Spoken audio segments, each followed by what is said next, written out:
I am at a crossroads with regard to my marriage. There was infidelity on his part several years ago, shortly after the birth of our child. He claims there was nothing physical, just an emotional affair. I was devastated. With the work of a therapist and a focus on activities I enjoy, running, volunteering, reconnecting with friends, I was able to build my self-confidence back up. Although our relationship has never recovered to the way things were before the affair, things have been peaceful in our house. But recently I've realized that I want more from my marriage. Our child is older and not as dependent on me. I'm stable in my career. We are debt-free. I feel healthier and more in control of my life than I ever have. My libido has come back stronger than ever. I have a zest for life that I haven't had since before the affair. But my husband seems content with the way things are. He doesn't put any effort into spending time with me. There is no intimacy on his part. He does not initiate coition. To be honest, he does not seem very interested in me. I have talked to him about my needs and how I'm feeling. He claims he has low testosterone, but won't do anything about it. He doesn't want to go to any sort of counseling. He stated that he doesn't feel the urgency to fix anything in our marriage. At this point in our marriage, we should be enjoying our new freedom, no debt, no small children. I want to travel, go on adventures, and male love. Lots of it. He is just not interested. Is there hope? Should I keep trying to talk to him? We have weekly talks to no avail. He's just getting annoyed at this point. What have others done to successfully turn a situation like this around? Relevant comments. A commenter. Did husband take responsibility for his cheating? He accepted responsibility for the hurt he caused me, but refused marriage counseling. He didn't think it was that big of a deal because there was no physical aspect. I chose to forgive and continue on with the marriage for several different reasons. Kid, finances, fear. You are right, focusing on myself after the affair has allowed me to think about what I want and need in a relationship. This is currently not it, but I don't want to just throw in the towel without trying everything I can. Hence I'm here on Reddit seeking advice. Somebody said, sounds like he never came back from the affair. Who was it with? Original poster replied, he wouldn't tell me, so I don't know. Then all of this is very much unresolved. No accountability, and he hasn't even told you who it was. How do you know it was only emotional? I had no proof it was physical. We had a life and a young child. He apologized. Do I still have my suspicions? Yep, but at the end of the day, I can't make him tell the truth. I can only make my own decisions, and I decided to accept his story. Was it a mistake? Probably, but hindsight and all that. Later that night, thanks everyone for your input. We had another convo tonight. Same old same, can't commit to doing the work because he doesn't know how much work it's going to entail. What about our kid? We're great co-parents, blah blah blah, all sprinkled in between. I do love you. I know it's time for me to stop chasing and just walk away. It's so damn scary though. Update. I had a final talk with my husband. Here's a synopsis of our conversation. I told him that I refuse to live like this any longer. I want a husband, not a roommate, co-parent. His response is that we owe it to our son to provide him with a two-parent household. I told him that we owe it to our son to be happy so that he knows what happiness looks like. I don't want to normalize this environment for him. Husband doesn't understand why he can be content to live like this, but I can't. Accused me of being insecure because I can't live without a man. Husband says that we should continue to carry on like this for our son, and maybe the relationship will improve with time. I responded by saying that our marriage has never really been good, and I don't want to go back to that. I want to try to work towards something better. He says that he believes that I like being miserable and asks me several times, why can't you just be happy?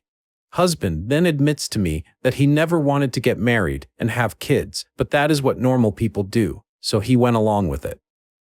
This was an aha moment for me, as I always knew something wasn't right about our marriage. I was never settled and always had to fight for my needs. I asked husband to move out of the house so we can start separation. He refused, saying that it would be too hard on him. I obviously can't leave because I am the main caregiver of our son, and I am not willing to uproot him. When we separate, I'd like my son to continue to have this home as his primary residence. After the aha moment came an intense wave of sadness. I am now questioning everything in my life. I started to cry, and he got frustrated and left. We have not said anything to each other since. We briefly will discuss household duties and childcare, but that's it. Husband has been helpful around the house, with son's school activities, schedule, very attentive to our son, polite and not nasty, planning family game nights and things we can do together as a family. Most of the things I begged him to do for the last 16 years. This is just confusing and infuriating. Why now when I have one foot out the door? I really don't know what to do at this point. He doesn't want me to leave, but won't stop me if I do. He won't leave, but has stated verbatim that he refuses to work on our marriage. I am totally confused. I am seeking advice. Please note, just leave is not an option for me. I'd have to leave my son. That is not an option. Relevant comment, a commenter. You need to talk to a lawyer immediately to find out what your options are. For example, it's highly unlikely that it is kidnapping for you to take your son and move out. You want someone in your area who specializes in family law. Super Lawyers is a decent place to start looking. Somebody said, leave with your son. Your husband has cornered you. He doesn't want to change. He doesn't want to work on the marriage. He doesn't want to move out. He wants everything the same way it used to be. If you want changes, you have to actively make them. Find a new home for you and your son. Original poster replied, he won't let me leave with my son, and I can't just do it. That would be kidnapping. I would make my situation so much worse than it is. I could move out on my own, then work on a custody arrangement with my husband, but my son will be devastated. He would not want to leave the home he's lived in his entire life. I'm not sure I can do that to him now. I was working with a realtor to find a home, but my husband is making it difficult. 6 days later, husband and I no longer have any sort of relationship. We are co-parents and roommates. Husband refuses to work on marriage, but doesn't want me to leave as he thinks our child will suffer. You can read my previous posts on the current state of my marriage on my Reddit page. Husband and I both have good-paying jobs that allow us to pay all our monthly bills, save for retirement and emergencies, and still have a bit left over for fun. We have a household budget tracker that shows that we pay roughly equally into household expenses, even though he makes more than me. I recently got a second part-time job that will allow me to invest in myself, new professional headshots, going on vacations by myself, with friends, therapy, etc. I do not want this income to be included in our household income. Husband thinks my new income should count towards our household income, and as such, I should be paying more proportionally into household expenses. As far as I'm concerned, since I no longer have to put any effort into our failed marriage, I can instead start to focus on working on myself. This includes spending money from my part-time job on things, experiences that will make me happy. My question is, am I wrong for not using the money I earn from my part-time job toward our household? Edit to add, my second job will be done from home in the evenings. There is no need for my husband to help me with childcare additional tasks around the house. Relevant comments. Somebody said, not the a whole. So if he were to get a big promotion, would he suddenly volunteer to pay more towards household bills? I think not. In any case, I think you know this arrangement is not going to work in the long run anyhow. Rip off the Band-Aid. I suspect you're right. I know he has received bonuses from his job, but I've never seen a dime. He has purposefully kept our finances separate and kept me in the dark about what he earns, spends. He, of course, has always had access to all of my financial info. More info on son and responsibilities. There are no childcare costs. Our child is a teenager. I edited my post to state this. My part-time job will not require him to do anything extra. It's all online and can be done in the evenings after our kid is in bed. My husband traveled for work 2 to 3 weeks per month for most of our marriage. He also travels several weeks per year with friends. I never asked for compensation for basically raising our child and maintaining our household by myself. The thought of compensating him for the situation his choices have put us in makes me feel away. Don't mean to take it out on you. Somebody said, not the a whole. Why does he think you should pay more now? If he makes more and isn't paying more of the expenses, why should you pay more now that you make more? As others have said, he sounds like he is taking advantage of you without wanting a divorce.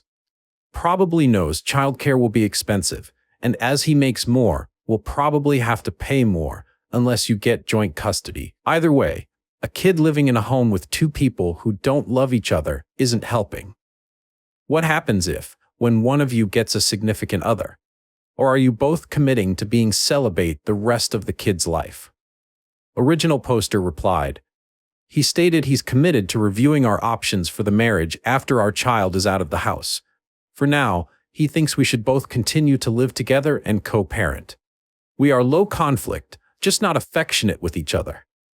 I can't speak for him, but I have zero desire or energy to even think about finding someone else. After 16 years of marriage, I'm questioning everything in my life. Commenter. I don't know that much about divorce, but isn't the relative income of the two partners taken into account? If you do split, isn't earning extra money just going to make things more difficult for you? Is this extra effort for a second job something you can sustain until your child is 18? Something to think about. But the whole, since you said that your husband makes more than you, but only pays half the bills, you shouldn't have to pay more. Original poster replied, yes, but this isn't a divorce situation. We are living as roommates and co-parenting for now. There is low conflict at this point, and there's stability and peace in the house. I don't think I should be able to use the income from my full-time job as I please, which is why I got a part-time job. And yes, I'll already pay more in daily household expenses proportional to my income. I don't think I should have to pay any more in. Update. I have contacted a divorce lawyer just to see what my options are. He was so helpful. We'd approach it as an uncontested divorce, splitting everything 50-50. I'm going to reach out to a few more for pricing. My heart breaks at the thought of not seeing my child every day. We have a very good relationship, and I'm the person he talks to about stuff, but I do not want him to think that this is healthy for me. It's not. I'm constantly questioning my worth and what I did wrong. I've also reached out to a few therapists. As far as my income from my part-time job is concerned, I am going to use it on me. I told him that if he gets a part-time job, he can use the money however he wants. He is not happy, but I can't concern myself with his happiness anymore. Thank you all for your honest feedback. Final update. Hi everyone. It's been a while since I've posted in this community, but wanted to give you an update since you all were kind enough to offer advice on my earlier posts. What a difference a year can make. If you've read my previous posts, you'll know that I was in a really shitty situation this time last year. My marriage had ended years ago, and I was in the throes of grieving it. I contemplated self-end, but thank goodness I was able to talk myself out of it. Since then, I've separated from my husband, purchased a house, got a new job, ran a marathon, met a new man, and traveled quite a bit. It's been a wild and busy year. I won't get into all of the details of the adventures I've had, but if you'd like to know more, just message me. Now that I've slowed down, I'm sitting here on the eve of Thanksgiving, reflecting on the year. A few of my thoughts. They say marriage is hard, and divorce is hard, and to choose you're hard. Divorce is definitely much harder, and it's something I would not celebrate unless the person is in danger. There are times where I wonder if I did the right thing. Not because I miss my ex, but because I was safer married. It's less scary facing the devil you know than the devil you don't know. Ultimately, I know I did the right thing. One cannot live with constant disrespect from their spouse and expect to be well mentally. But I will always wonder if I could have held out a bit longer, at least until our child was in college and out of the house. There really is no perfect person out there, waiting for you to find them. There are a lot of imperfect people who are either doing the work or not. I constantly check in with myself to ensure I'm one of the ones doing the work. Unfortunately, there are more folks not doing the work. I get it. It's hard and painful. It's slow going and takes an incredible amount of strength to really look at your own issues. Strength to leave relationships that do not work for you regardless of who is at fault. And strength to be alone. We always want the story to be a victim-villain scenario, but the reality is, in most cases, it's not. Don't get me wrong, There are times when someone clearly is a victim, but barring abuse, most of the time we are so blinded by our ego that we fail to see the role we play in the demise of our relationships. My ex is not a bad person. He just wasn't the person for me. In my haste to get married and have kids, I ignored this very glaring fact. And in my haste to get over my separation, I ignored that with the new man I got involved with 4 months after my separation was formalized. Which brings me to the present. The new relationship I was in recently ended in a similar way that my marriage ended. They say that the universe will keep sending you the same lesson until you learn it. More true words have not been spoken. At least I can recognize this now. And when you know better, you can do better. It's not the universe, it's me. Hi, I'm the problem, it's me. I went right back to what I know. And finally, the one thing I've learned to notice in my life are the constants. My health, my incredible family, the amazing girlfriends that have stood by me, and my own kick-ass attitude. I know I will always take care of myself, and that is so comforting. Recently, one of my best friends confided in me that she's thinking about divorcing her husband. She explained the situation to me and then asked me what she should do. I gave her the most honest answer I've ever given anyone in my life. I don't know. I'm not her, and I cannot possibly understand the situation she's in. But I did promise her that whatever decision she made would be the right one for her, and that I would support her 110%. For anyone that's contemplating a major life change, please know that you really do know what is best for you. Please trust yourself to make the decisions you need to make, knowing that you will be there to take care of yourself. I wish you all the adventures, self-love, and friendship that your heart can handle. Happy holidays, and thanks top comments, somebody said. I really like original poster. She figured out what she wants, what she doesn't want, and worked through it. I really dislike original poster's ex. He got married because that's just what people do? Not exactly the same, but I knew a gay closeted man who put his wife through hell because he found following church pressure and marrying a naive young woman was easier than dealing with internalized homophobia. It's so much better for everyone involved when we work out our own bullshit before locking another person down. A commenter also said, it's so much better for everyone involved when we work out our own crap before locking another person down. Some people give in to the pressure of that's what people do and end up screwing up their chosen partner's life. That's an avoidable tragedy. We can't control other people, but we can sure control our own actions. I don't think I'm a good person, but I'm trying my best to be transparent and refuse to be half a partner to anyone because everyone deserves someone who'd work with them to build a healthy and respectful relationship. Someone said, husband says that we should continue to carry on like this for our son, and maybe the relationship will improve with time. So because you're perfectly content in your rut, we should all stay in it. And you're using our child to emotionally blackmail me into staying? Well, guess what? There's more than one person in this relationship rut, but good news, soon it'll just be one. Don't let the door hit you on the ass on the way out. Another commenter said, my parents divorced when I was 15 because my mom was in a rut. They did try to work on it for a year, but in the end it was obvious to my mom that they were just too different. Was it hard at the moment? Absolutely, but I strongly believe it was one of the best things to ever happen in my life. I went from having 2 unhappy parents to having 2 happy parents and a stepmom who I love dearly. Even though he didn't want the divorce then, it is obvious now that my dad is happier than ever. He is calmer and he smiles more. In conclusion, as long as the parents can co-parent well, staying together for the children isn't what I would suggest. Children are perceptive. And unhappy parents will most likely also be angry, distant, or distracted parents. 2 happy homes are much better than 1 unhappy one.